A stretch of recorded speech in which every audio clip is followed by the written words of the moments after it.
Hello, and welcome to Uncluttered, a podcast where we discuss the connection between faith and organizing. Our focus is not so much on how to be organized, but why it's important, from a biblical standpoint, that we leave the chaos and clutter in our lives behind. I'm Leanna George, an author and former professional organizer living in Houston, Texas. And I'm Angie Heitch, author and certified professional organizer living in East Tennessee. So, are you ready to unclutter your heart and your home so you can focus on what matters most? Well, let's dig in. Well, Angie, I love reading, obviously, and I know you do too. We're both big people. And I read pretty much anything. I read across the genre board. But recently I read the story of Nike. It's called Shoe Dog, which I highly recommend to anybody who is for that. But it's interesting that one of the tagline for Nike, everybody knows, is just do it, right? Yep. Everybody knows that. So it's iconic and everybody knows it. But what they probably don't know is that the phrase was actually inspired by a death row inmate who was facing execution. And his last words before they had executed him, sorry if this is getting a little violent, is, let's do it. So an advertiser by the name of Ken Wyden modified the wording, and that one sentence became iconic.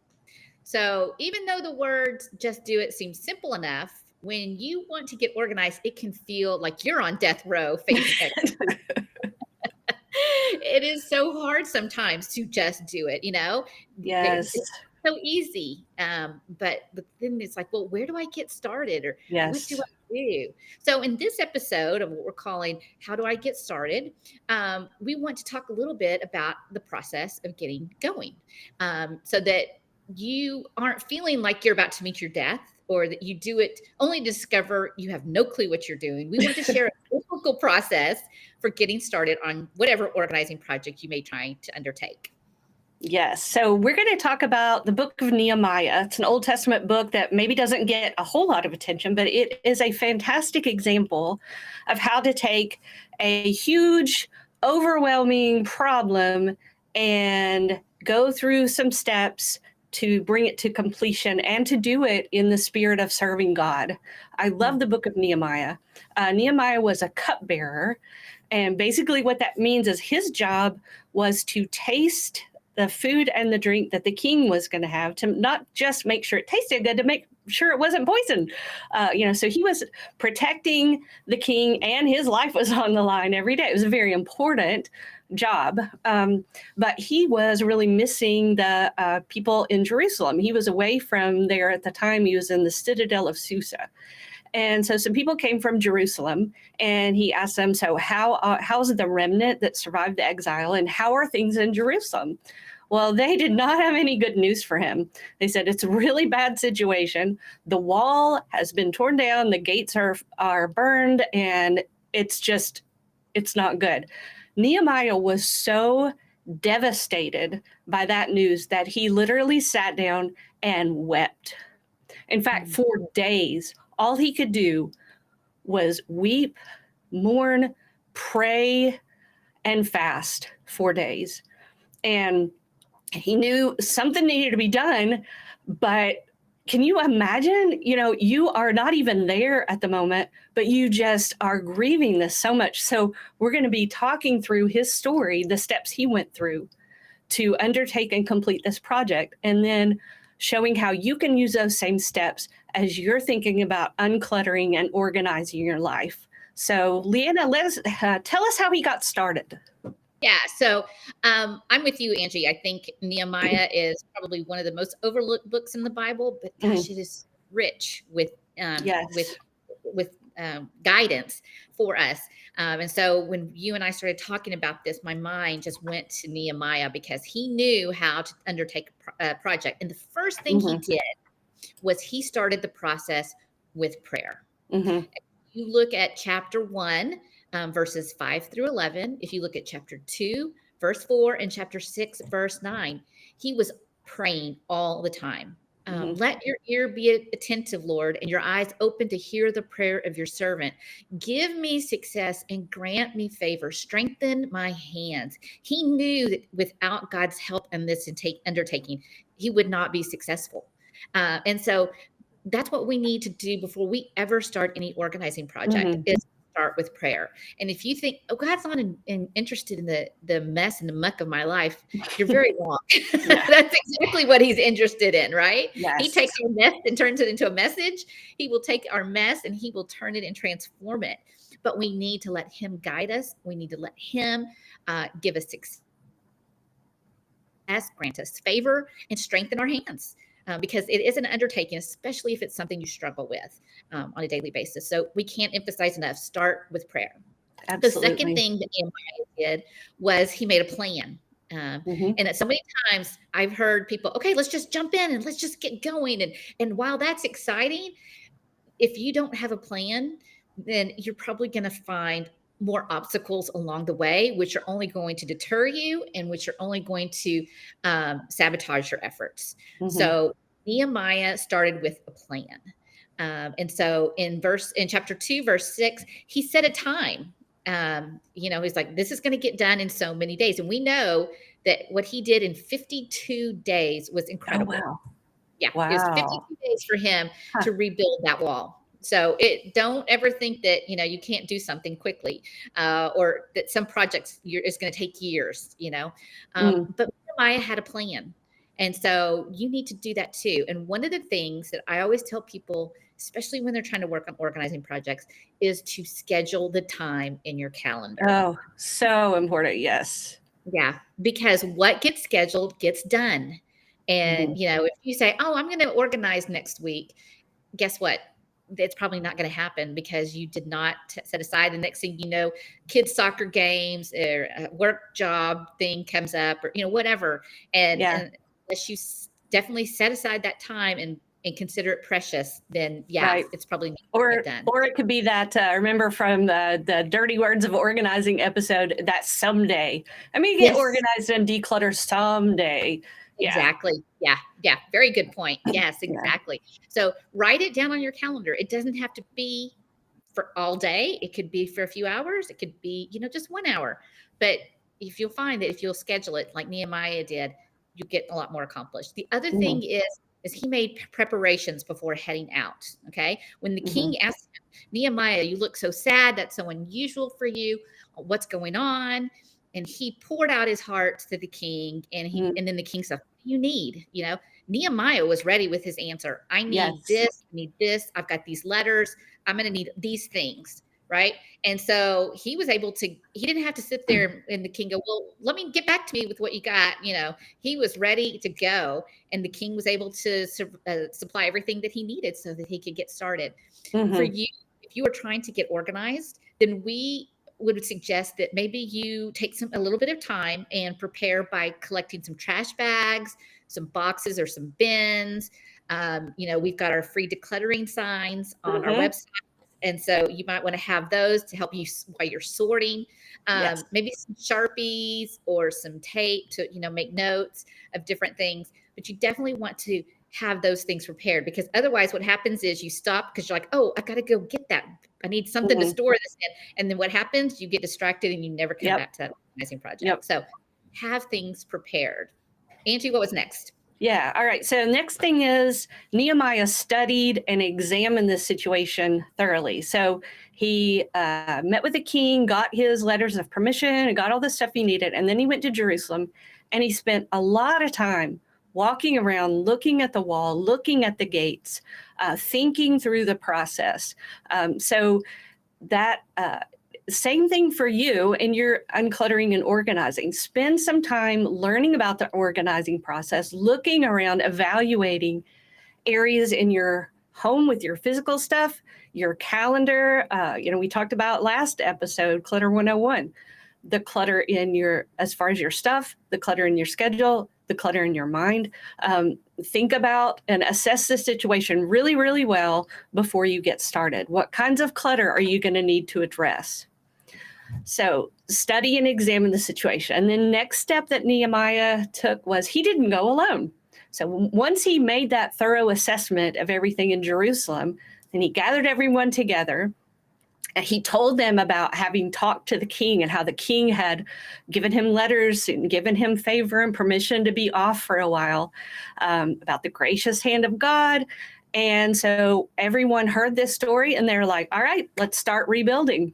So it took, it takes all of us, it takes more than one person. So if it's possible for you to have someone to help you, whether that's a professional organizer, whether that's a friend who maybe you're just working independently, but you're sharing with each other, other people in your house is a great idea, someone to help you, but get some physical help and some emotional help. You need some accountability and maybe some advice, but get someone to join you in that. So don't go alone. Yeah, you can easily get discouraged or distracted when you're by yourself. And so just having somebody there just to talk to you while you're working or to say, what do you think about this? Make sure it's somebody who isn't going to go, oh, yeah, I think you should keep that. No, I think you should keep that. No, I think you should keep that. You have to be careful about the friends. Yeah, they need to be on the same page and know your goals. Yeah. Tough love. Yeah, exactly. But because you can get discouraged, the fifth thing that we want to remind you about on this process is to have a positive attitude. It is so easy to say, I'm not organized. I can't do this. I'm such a mess. And it's so easy to just start getting down on yourself when you're doing this because, it's hard. But Nehemiah knew the importance of having a positive attitude. And he talks about this, and you see several verses. I'm going to walk you through them in which he, was really had that let's go get him attitude. In verse 2, chapter 2, verse 18, he said, let's start rebuilding. So they began a good work. Okay. Right from the get-go, they knew this was going to be something positive. In chapter 2, verse 20, he said God was going to give us success. He knew that there was going to be a positive outcome from this. And then in chapter 3, verse 20, one of the workers, I love how they said this, he zealously repaired the wall. Zealously. Just think about that. That is so cool. And then I love this one too. In chapter 4, verse 6, they worked with all their heart. I mean, that's a great one. Right? Yeah. So they just, it is hard work. It is not going to it's going to take you some time, but your attitude will take your altitude. Is that what they say? Isn't there one of those quotes? Your altitude, your attitude, right? And that's exactly the same thing. So try to have a very positive spirit and, try not to outlook attitude. Thank you. Yes. My brain sometimes goes faster than my mouth or vice versa. So, the next thing, number 6, is know that not everyone is going to want to do the work with you. Okay. So this is what Angie was saying a minute ago when she was talking about getting people to come alongside you. They're not always going to be people, especially people in your own home who, for whatever reason, not that they don't want to help you become organized, but maybe they've got their own fears and worries about organization or what you might be getting rid of, that they may not want to be on your side. They may try to oppose you. I remember my very first client hired me to organize their garage as a gift for her husband for Father's Day. He was on a trip, and when he came home, she was like, open the garage and voila, it's all nice, neat, and organized. And he was so happy. And she goes, yeah, I'm going to have Liana come back and we're going to work on other things. And he was like, do not let her work in my office. I'm going to lock the door and make sure she doesn't. He was never at any of our sessions. He was never, he was kind to me. He's a great guy, but getting organized was not his cup of tea. And then he started to see all the difference it was making in their lives. And then one day he finally called me and said, can you come help me with my office? And so we spent the day together. Yeah. And then when they had to quickly move from Texas back to North Carolina, he called me and that he said, we need your help. And so he opened his heart to that. But Hmm. that's not always the case. And so it was a special thing, but you have to remember not everybody's going to be happy about it. And that was the case for Nehemiah as well. In chapter Yes. 3:5, it says the nobles would not put their shoulders to the work under their supervision. So, here they were these people, this was their home, and they weren't interested in doing the work of rebuilding the city wall. So not everybody's going to be on board. Just work on your stuff and don't try to force Yes. others to organize theirs.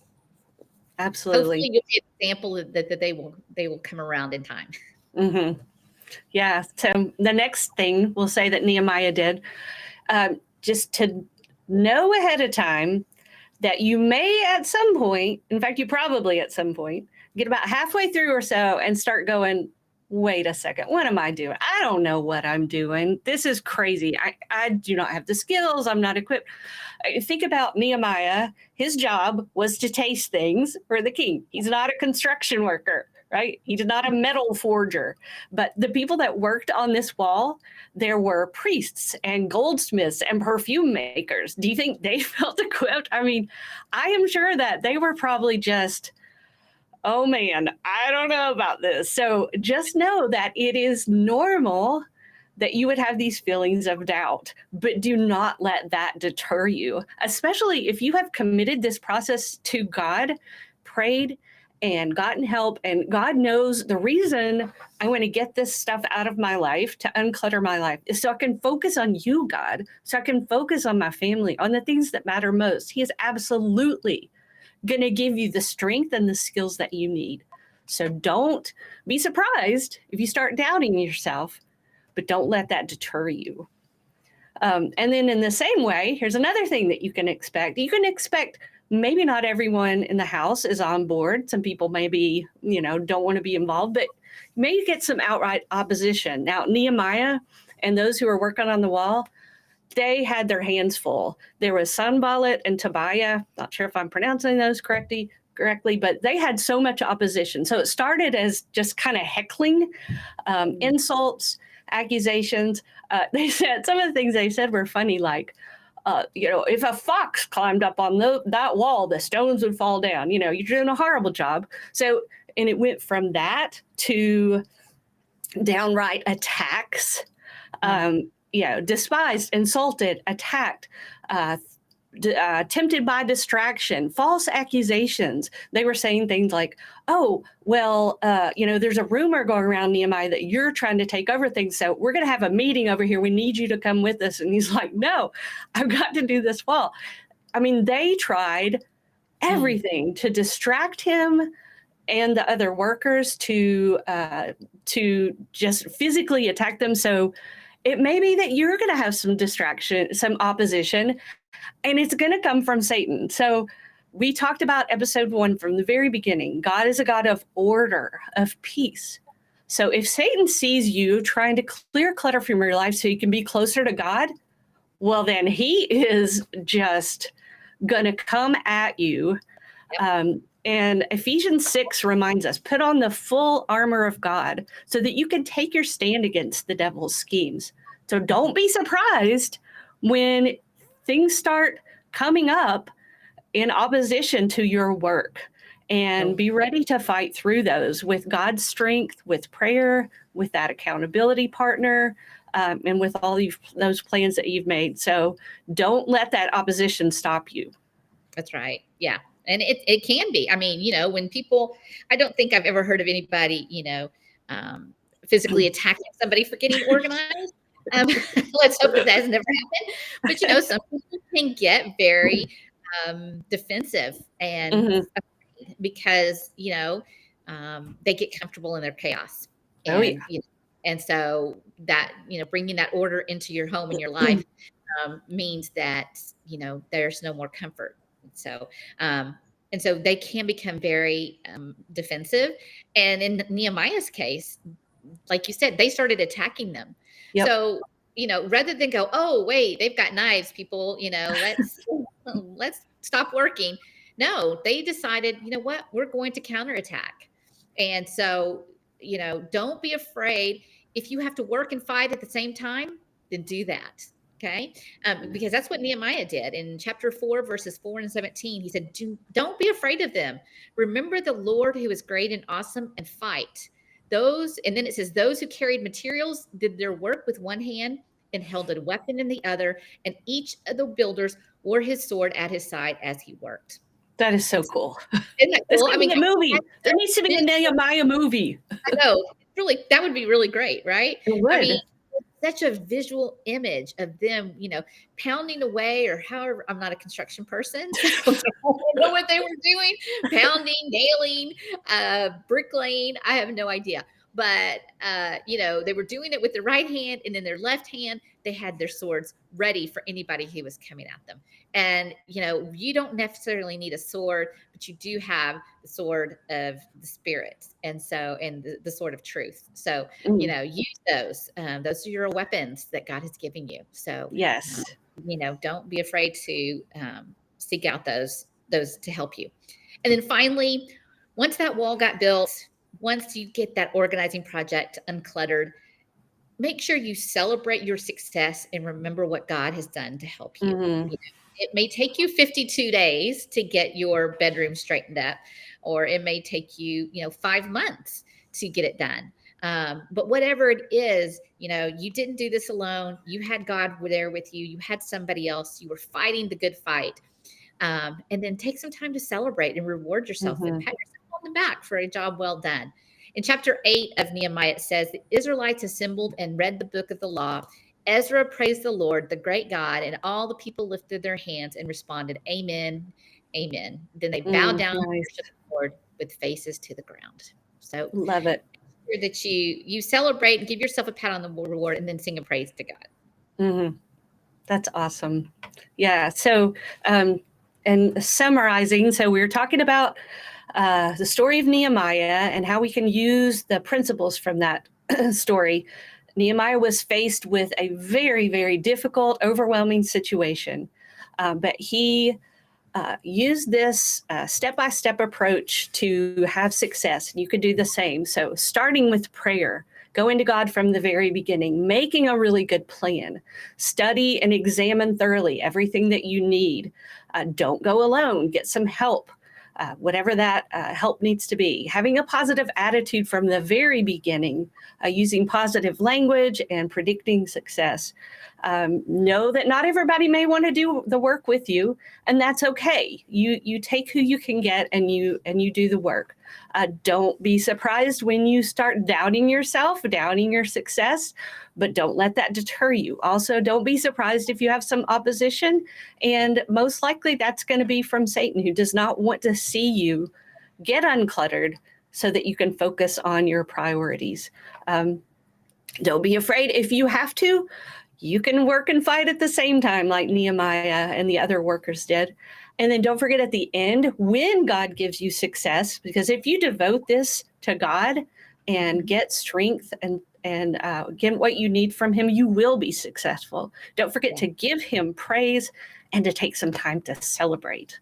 So we hope you find these steps helpful. We have a free resource for you in our show notes, which will be on our YouTube channel and on our website. We've got a planning checklist with all of these steps laid out for you and the scriptures so that you can use this as you go. That's right. So that's it for this episode of Uncluttered. We hope that it is a huge help to help you get started on your organizing and uncluttering. We'd love to hear from you. Like Angie said in the past, if you have a challenge, if an organizing challenge, send us a question. Or, when you're celebrating, let us know so we can celebrate with you. We'd love to hear from you. And you can find us online at uncluttered.faith. Or you can email us at contact@uncluttered.faith. And don't forget, we're also on Instagram, Facebook, and YouTube. So anyway, you can connect with us. We'd love to connect. Yes. And if something that we've said in this episode or other episodes, you think, so-and-so would really, I think they would be encouraged by this, or I think so-and-so would really enjoy, share that episode, share the podcast. The number one way people find a podcast, yes, they can search on the platform, but the best way is for you to share it with them in person. So we would be thrilled and honored if you would do that.